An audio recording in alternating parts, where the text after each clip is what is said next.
And you tune to Risky Business. I'm your host, Bryan Hattingh. So welcome, Jono Shaw, my co-host and engineer. How are you, Jono? Hello, Bryan. I'm very, very good. And you? Glad to be back and looking forward to this amazing show. Exceptional. And tell me, did you hand in your PhD? Sadly, I have decided to extend for another 6 months, given university processes and things. But I've spent a lot of time getting it to a final draft, and then we'll take it there. So yes, that's the story at this point in time. Okay, well, we'll hold back on opening that champagne, and we'll do that at a later stage. Sure. More importantly, not more importantly than your PhD. Forgive me, bad language there. Importantly, I want to greet our guest this afternoon in the form of Heinoux Roux, who is the CEO and founder of NexBDM Venture Studio. Evening, Heinoux. Evening. Thanks, Bryan. I really do appreciate it. And Jono there in the back working his magic. Thank you so much for having me on the show. It's such a privilege. I've actually did a bit of reading up about you and all that you've accomplished. So it's really an honor to be here. It's actually a pleasure. Thank you for that. And we're going to have some fun this afternoon because it's such an imperative, not important, it's an imperative subject that we've got to talk about. And there's so many awakenings, I think, for people as they listen in and tune in. And hopefully we can allay some of their fears, maybe invoke a couple of important ones that'll get them into right action. But we can see how that goes. Tell us about the NexBDM and how it came about. So it's a very interesting story. I've had to tell it quite a few times, and every time I tell it, it kind of changes. But at the end of the day, I've been in business for the last 16 years. So even at school, I started working, doing marketing and promotions and all of that. But for the better part of the 16 years, I was in business development and sales and corporates and all of that. So I've got quite a lot of business experience behind me. And I reached a point at the end of last year where I felt stuck. I felt like I was going in this loop and it just wasn't stopping. So it was a bit frustrating. At that point in time, I was retrenched by the previous company that I was at. And they gave me 2 months off, so gave me a bit of time to think. I went to the beach, thank goodness, and we spent some quality time with the family there. And in Jan, I actually started another job at a corporate thinking I just need to get a job. That's what I have to do. And it lasted 4 months. After the 2 months in, I thought to myself, what am I doing with my life? Why am I torturing myself consistently?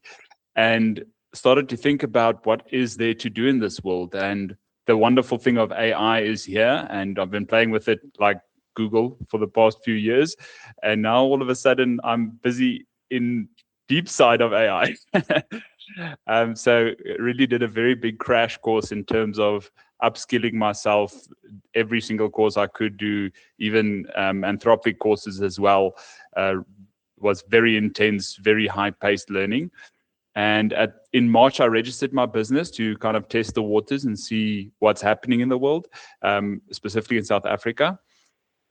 And I got to a point where I realized that there's a lot of need and a lot of uneducated people. And by that, I don't mean that people don't want to know, they just don't have the time. So if you look at the corporate person's schedule, you find that they typically work till 6, 7 o'clock, or they're stuck in traffic till 7 o'clock, depending on which side of the corporate ladder you're on. And the whole idea of NexBDM is actually to kind of streamline the processes to reduce that time, to not have you working all those late hours. When I realized like I'm stuck in a place I shouldn't be right now. So I jumped ship without any clients, without knowing what the future holds. But I love that story. So, I mean, as a program, we talk about being the heart of business, the soul of rock and roll. We're a good news business talk show. And over the years, we've hosted a whole array of different people, and we continue to do that. And they range from people like yourself, which are young, emerging entrepreneurs, very often first-time entrepreneurs with great ideas, and also very seasoned global business leaders, and genres in between.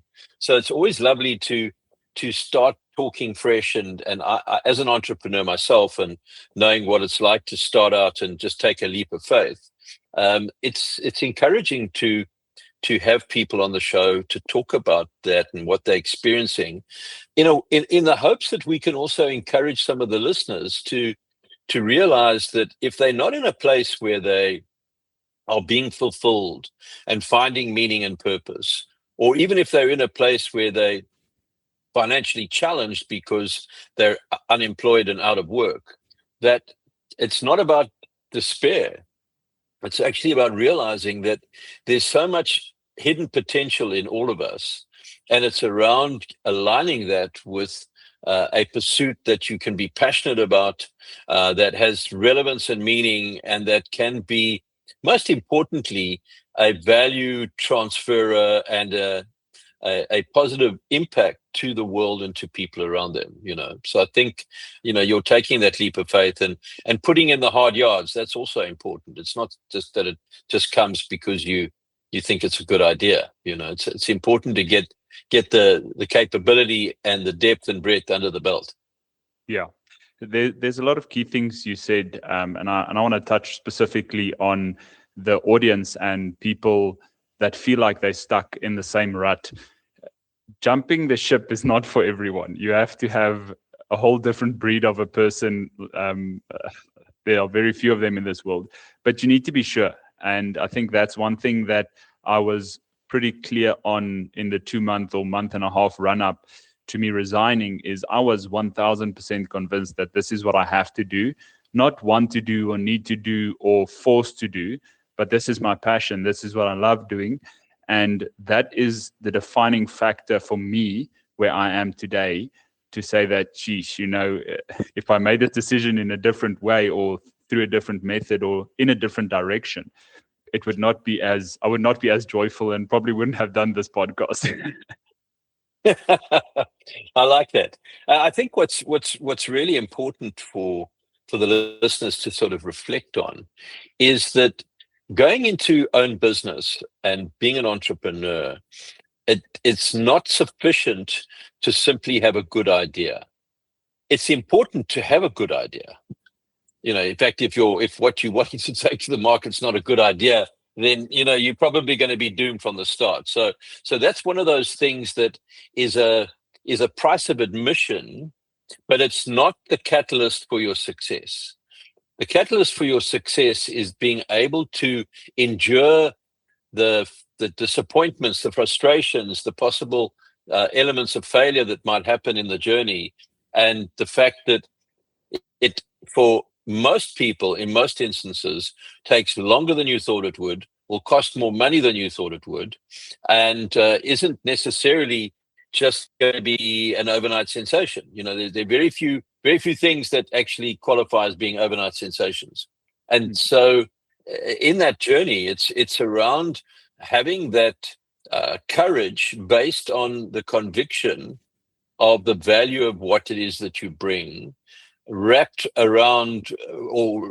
with passion and excitement for that, because that's the contagious stuff. The conviction and the passion are the contagious stuff. And obviously you've got to back it up with quality delivery and excellence in what you do, and a heart to serve, not just a heart to sell. Yeah. And I think that is what definitely defines a good business from an average business, is not just selling, but providing a service, even if you're selling products. And that's what I learned through a lot of the corporates that I was in at a stage, is that you are here to serve people. And that's what I live my life by. There's many people that can attest to that. And if you are positioning yourself as someone who just wants to sell something because you need to get some money to get out of the rut that you're in, you sound like a desperate salesperson. And that's the fastest way to lose a client. So no, it's actually very interesting. I've got a theory in terms of how it should be structured when someone does want to make a leap of faith, but we can jump into that a bit later. So tell me what it is that NexBDM actually offers. We offer bespoke solutions to clients to solve their problems. For example, a lot of people think AI agency, you're just going to throw in an AI. It's not that at all. There's 3 levels to automation or streamlining processes. The first one is programming. So one thing can be solved by giving you a good program that solves that problem. Then there's a second level, which is automation. So connecting multiple programs together. For example, if you have a Xero account and you want to draw reports and put it into a nice presentation, there's 3 different automations that need to happen for that process to be streamlined. And then finally, you've got AI input, where we say, let's make this presentation nice. Let's put some cool graphics and visuals and animations on it. And a lot of people think AI is, it's going to take over my job and I'm not going to be able to do anything. But actually, it's just become a tool that we need to manage to get the outputs that we need. And I think that there's another thing that people perhaps miss or don't have sight of yet is that it's not simply about learning to use AI tools. It's actually about rethinking and reframing your perspective on how you work and how you show up and how you operate. And it translates into a much deeper behavioral issue around recognizing that there are potentially massive time savers using AI in the appropriate ways, in the various ways that you can, and consciously redirecting your time into those more strategic and more impactful elements of human-to-human contact, and more time with your clients and more time with your staff if you have staff, and then on a personal side, more time with your family and yourself, and being able to therefore live a much more engaged, much more rich life than being caught up in the iterative, mundane, repetitive stuff that so often I just get to do it because I'm the best to do it, and it's quicker than delegating it, and it's quicker than trying to get something to do it for me. I'll just do it because I've always done it, without thinking about it. When in fact that's the completely wrong approach to take. So I want to tell you a story about my first client. They signed up and they thought, oh no, it's going to be easy, quick plug and play. We're just going to streamline a process for them. But when we went to the drawing board, they had to review their SOPs to such an extent because they realized they were creating more work for themselves than they ever could have thought. They were repeating processes and copy and pasting things 3 or 4 or 5 times. And I thought to myself, my goodness, this is not a good way to do it. But what AI effectively does is it helps you think. It cannot think for you in terms of your business. It's a good strategist, but you as the person still needs to implement and take the risk of what it is suggesting or what it is trying to point you towards.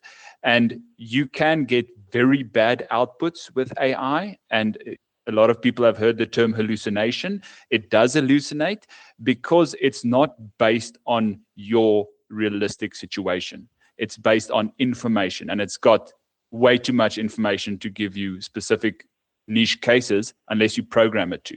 And that is where, with this client specifically, where we came in and we actually helped them design their system around automating certain tasks. And this is most likely going to reduce each person's week by 8 hours of manual labor. That's fantastic.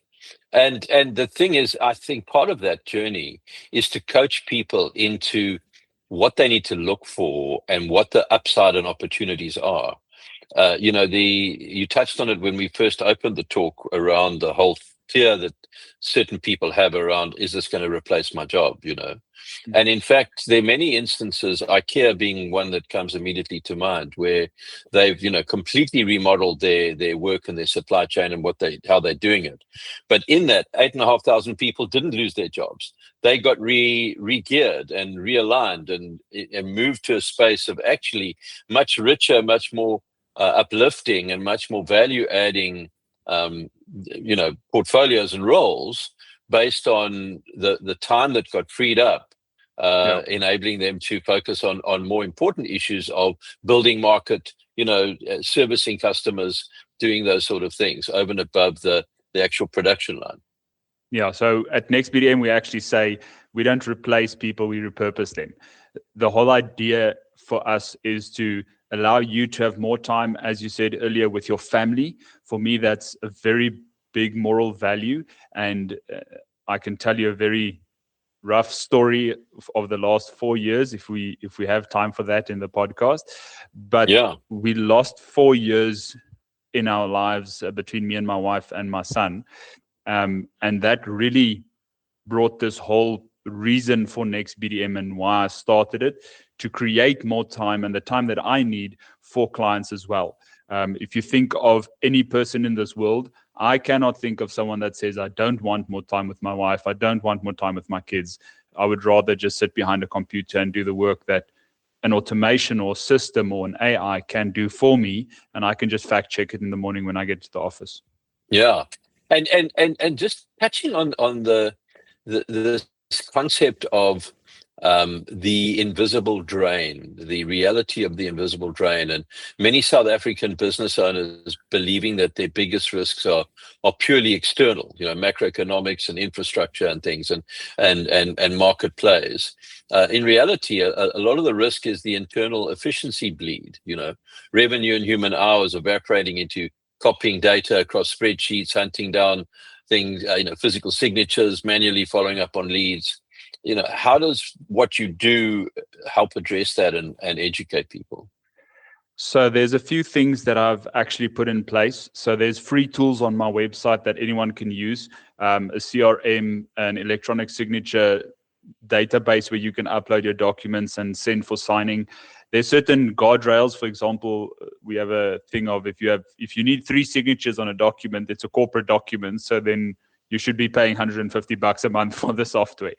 But at the end of the day, for any startups and any entrepreneurs, there's a lot of free tools that they can use on the system.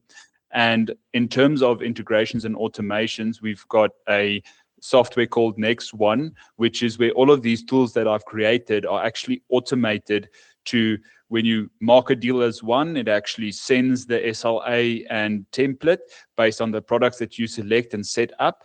And then it also actually requests their signature on the system, which is then automatically, when they send it back, captured and then invoiced immediately. So it removes so much of that, I need to send this for signature, I need to send the contract, get it back, send the invoice, wait for them to respond. It's a nightmare, that whole process. Being in sales for a long while, that I didn't like that a lot.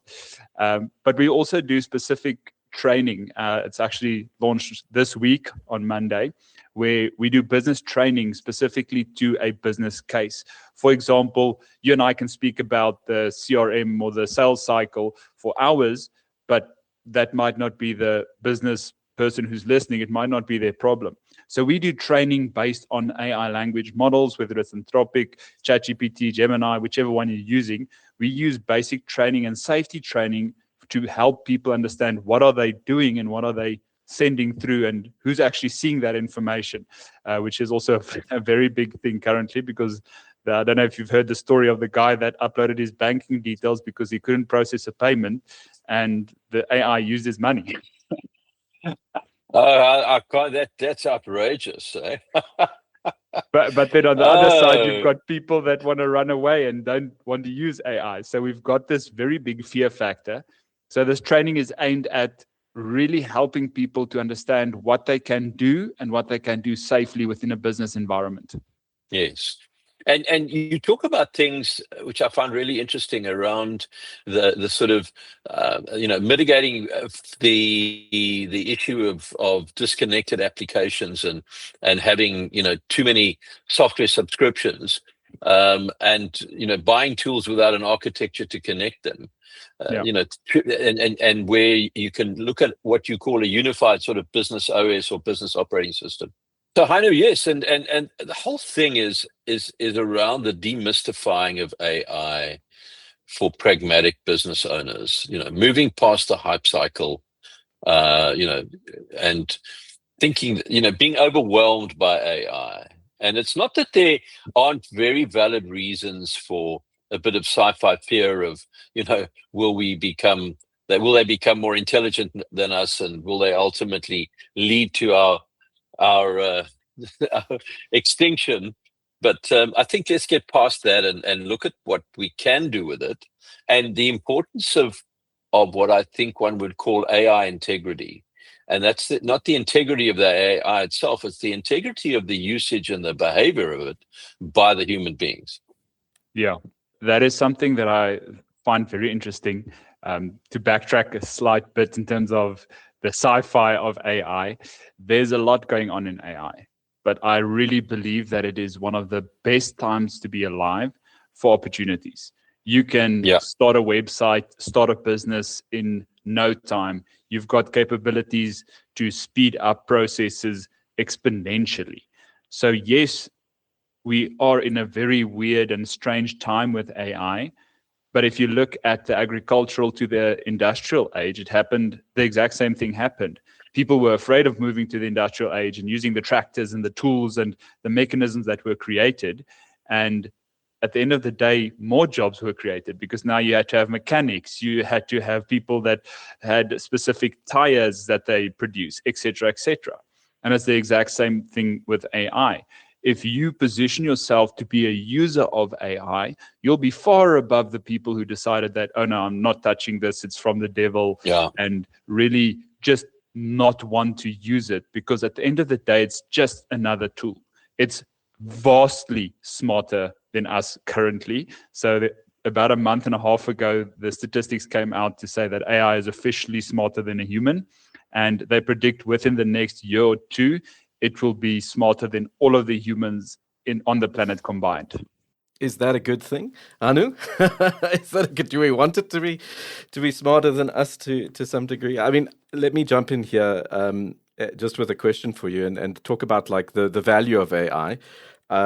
Because I mean, if it's creating more jobs, how do we have more time, so to speak? Or do you think there will be sort of more distributed working, something along those lines? Where's the value, do you think, at the end of the day that AI will bring?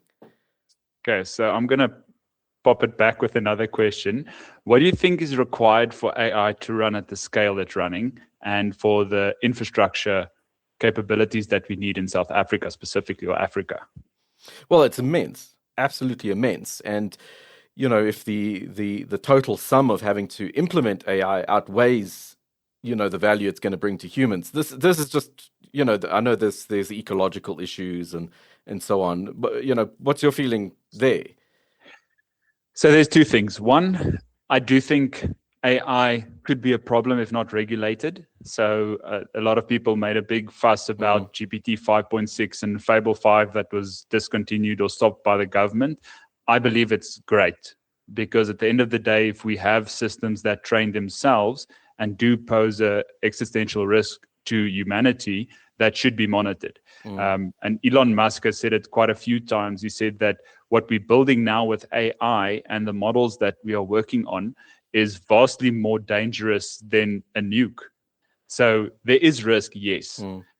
I'm not going to go into the darker side of things because we can doom talk a lot, but there is risk to where it's going, but it needs to be regulated. And one of the things that upset me as a person and as a business quite a lot was with regards to the legislation that was supposed to be passed in South Africa that didn't end up being very good.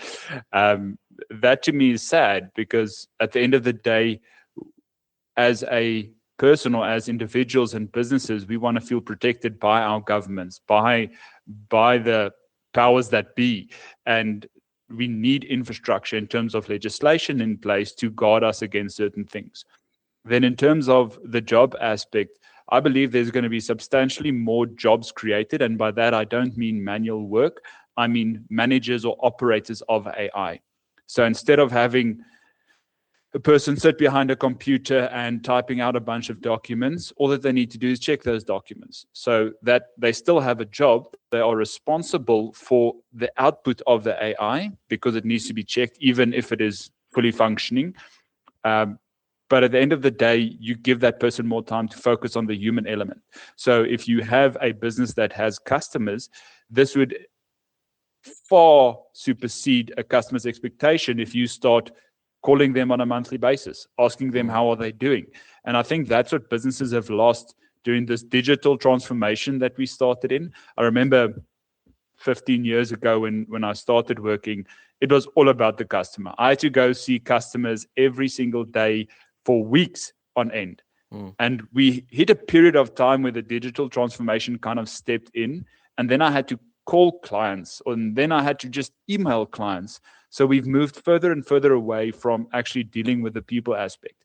And the one very positive thing that AI has done for me, it has brought me closer to people, because I can have deeper conversations and longer conversations. And I mean, like this podcast, we've got interesting conversations that we're doing, but if I still worked 8 to 5, I wouldn't have this opportunity. Yeah, for sure. Absolutely. Just on the one point, which for me is very interesting, is how is the world going to cater for this accelerated demand for power to drive the AI engine? Because what we've seen happen is already the availability of silicon wafers has become really sketchy. And in fact, what's happened as a result of that is that prices, for example, on STD, external drives, hard drives for keeping your photographs or your music or whatever on, has almost doubled in the last 6 to 9 months. And that's going to obviously extrapolate outwards. And so, what is being done to create contingency for that, or to obviate that problem? I'm going to refer to Elon Musk. So He actually asked a bunch of people, NVIDIA being one of them, to supply him with the amount of chips he need to build his robot. I forget his name, but they said no, they can't supply him with that amount of chips. Now he's repurposing a whole massive section in his warehouse to supply those chips himself. Okay. So once again, we've got a problem that can be solved by a solution, but someone needs to be behind that. So it's creating opportunities for people. And I had the amazing opportunity of being at the Google Cloud Summit yesterday. Brilliant. President Cyril spoke. And the one thing he said is Africa, specifically South Africa, needs to stop importing things from overseas. We need to stop importing products, stop importing raw materials that we have available, and we should actually be builders in South Africa. We need to develop our own LLMs. We need to develop our own infrastructure, because we're such a rich nation. And he posed this as a directive to say, instead of being users, let's take action. And this blew my mind. It literally sat with me for the whole day yesterday, even through today while I was working. We need to really take action. And there's a lot of problems that are going to surface, like hard drive capabilities. And I mean, last year was the RAM. We had RAM skyrocketing. I wanted to upgrade my RAM in my computer and almost died when I saw the prices. So there's potential for people to enter into markets like the tech space, like hardware. And I think that is one of the reasons why I'm so positive about AI and what it's doing, is because with that, there needs to be extreme infrastructure. And one of the questions that you ask is in terms of power. That's a brilliant question. What is one thing, if we look at the Free State and Northern Cape, that we have that doesn't stop? It's the sun. Okay. Yeah. So I'm currently working on a project, and I don't know if I should share a lot of details, but it's going to be a full green data center. That's amazing. Yeah. Not reliant on Eskom, not reliant on any water sources, fully self-sustaining on its own. I've got a few people that I'm having discussions with in terms of infrastructure of that sort. And the idea is then to duplicate that wherever it is needed. So the idea is going to be patented in terms of how the structure is actually built, because there's a very key thing that we have in there. But at the end of the day, that's what we're going to do. We're going to need to have creative solutions. And we've got that. We've got so much talent in South Africa and up in Africa. And I feel like we're really squandering our opportunities if we're just letting it be and just using GPT for Google. I like that. It would be interesting if they calculated tokens that are used for the AI output based on the amount of sun to run them. That would be quite an interesting thing. Because, I mean, being the sci-fi buff as well, I would say, what do you need? A Dyson sphere. Essentially, cover the Earth in solar panels and allow it to tap cover the sun in solar panels and then tap into that. But that's an interesting concept to relate the amount of processing power versus the amount of generation or running it can get from the sun, so to speak. Yeah, no, that's definitely something that is interesting. I would love to see those stats as well. So it's so interesting listening to you talk about the Free State and the Northern Cape. More years than I'm actually going to share on the radio, because I'm not that old. You see, this is the weird thing. There's somewhere my chronological clock got a little bit mixed up, and it's I haven't been able to fix it. But I was involved in research and design of solar heating systems a long time ago. Long before power generating solar systems, but and at the time we did extensive studies into effective radiation and where different parts of the world were best positioned. And South Africa is one of the best geographical spaces for, probably tipped a little bit by Namibia, but for geographical spaces for effective radiation. So it's wonderful to see that we can actually start accessing this and using it, because in the absence of not doing that, it's like lightning bolts that shoot across the sky, and those, whatever the scale of voltage is that goes with those lightning bolts gets wasted and never utilized or harnessed. It's wonderful to be able to harness this thing called the sun, And I mean, there's so many things that a person can think of when you start to get creative. If you look at, for example, Cape Town and PE, what do they have more than anyone else? Wind. And there's all across PE through to Jeffreys Bay, there's those wind farms. If you're in a windy place, set up wind turbines. There's so much that we can actually start accessing that could help the South African and African infrastructure from a data perspective, but also from a power perspective. If you think about the capacity that you would need to run a single data center, you're looking at about 1 to 2 megawatts of power, but it's not going to be consistently used every single day, all through the night, etc. So that power can then be put back into the grid. So there's a lot more benefits than just saying, okay, let's throw up a data center and put solar on. Yeah. One of the things you talk about is the cost of inaction.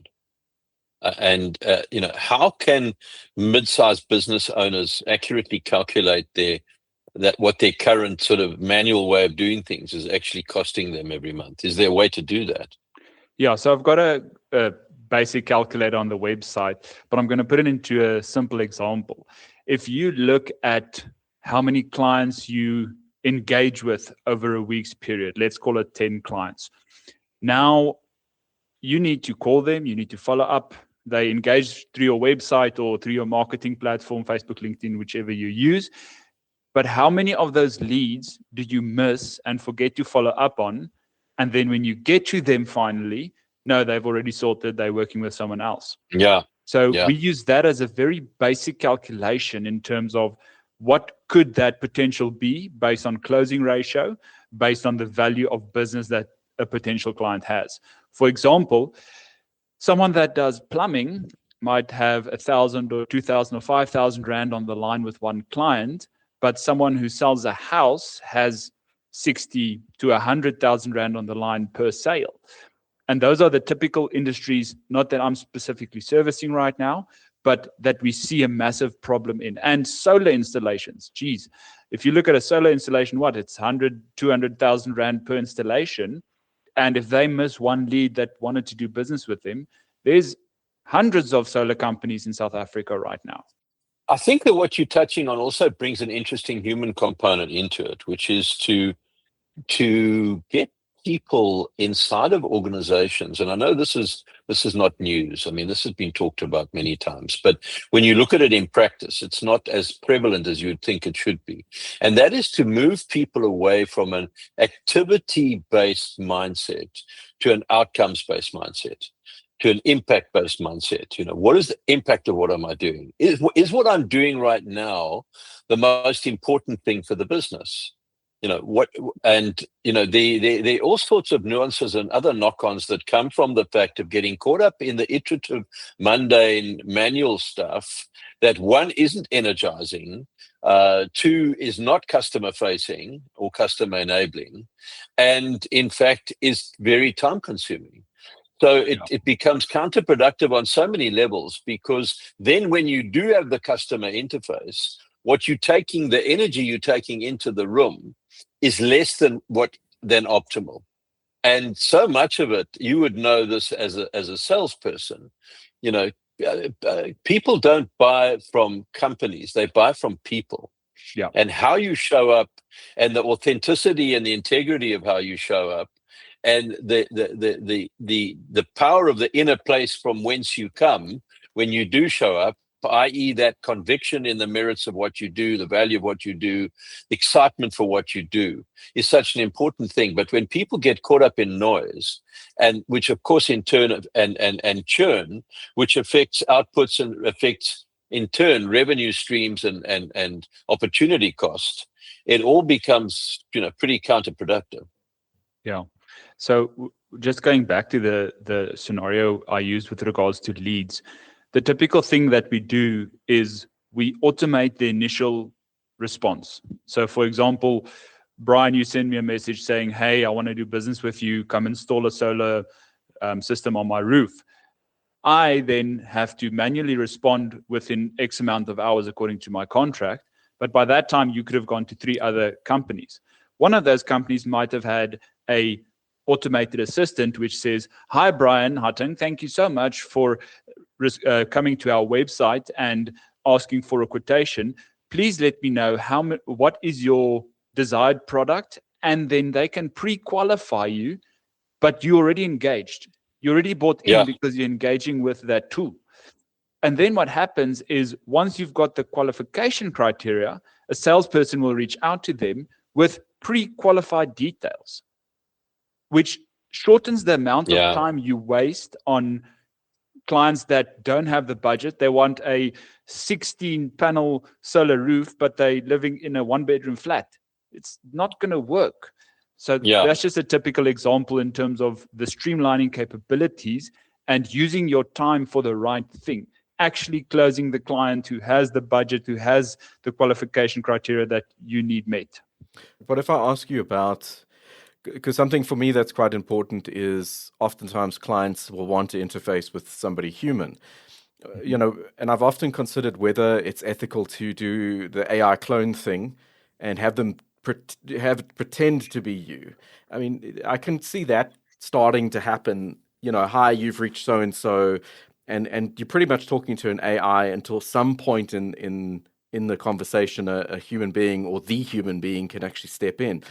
What do you think how is that personal touch going to be affected by AI? So my honest opinion is South Africa doesn't like it.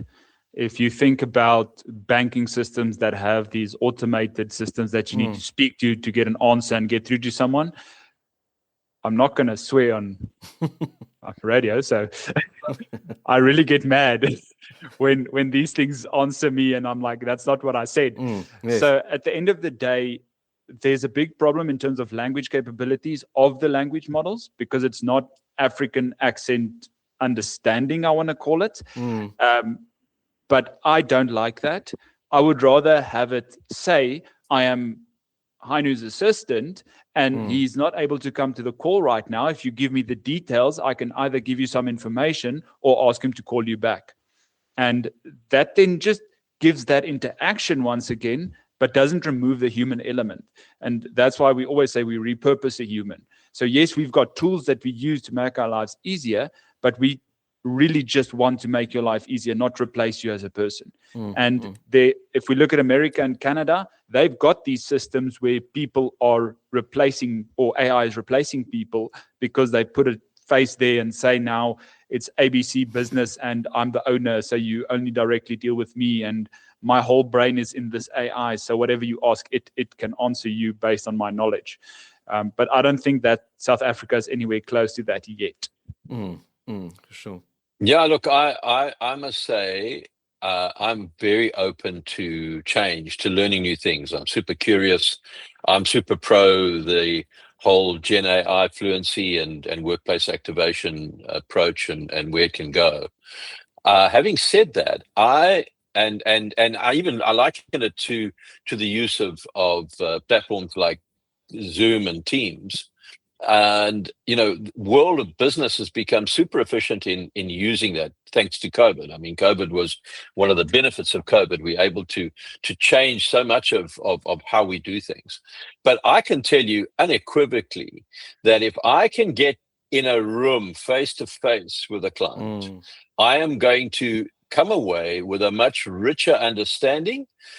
In many instances, a much more consequential scale of deal and accuracy of deal and getting it over the line, because there's just those very definite elements of human to human contact and being able to generate those the oxytocins and all the rest of it, those chemicals that form the foundation of trust.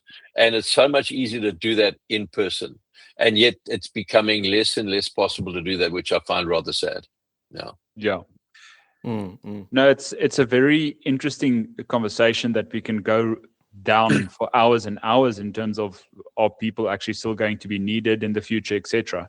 At the end of the day, we've got extroverts on this planet, like myself. I want to be in front of a person. I would still rather drive to a place than sit behind a computer. But that being said, what happened with COVID and with AI now, it has completely globalized any business. Any business model in terms of providing a service can be globalized now because it can be done over Zoom. AI can have a leg in there, and it really just increases the capabilities and the economic value that a person and new entrepreneurs can have within South Africa. And can you believe it? We have come to the end of our show.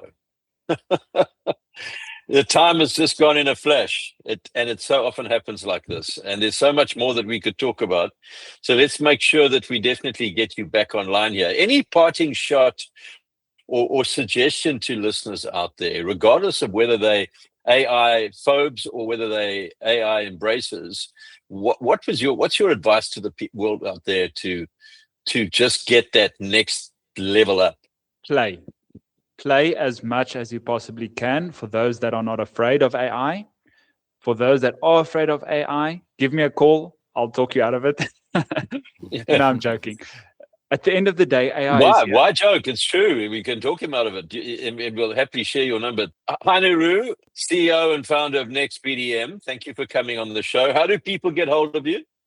They can go to my website, nexbdm.co.za, or they can give me a call on 079-607-5372.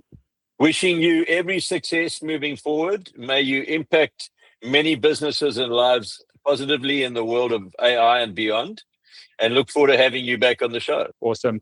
Thanks, Bryan. Thanks, Jono. Thanks, Heinoux. Very nice to have met you and chatted to you. Yeah, no, thanks. It was a great pleasure. We had a lekker chat, and I will definitely be back if I'm invited. You will be. So thank you, listeners. And signing off, Bryan Hattingh, your host, my co-host, Jonathan Shaw. Cheers, Jono. Thank you for being here. Cheers. Till next time. And of course, reminding you listeners that if you're not with the ones you love the ones you're with, and take time to show and tell the ones you love just how much you do. Don't let AI get in the way of that. Keep that human to human loving and contact going strong. Have a great week.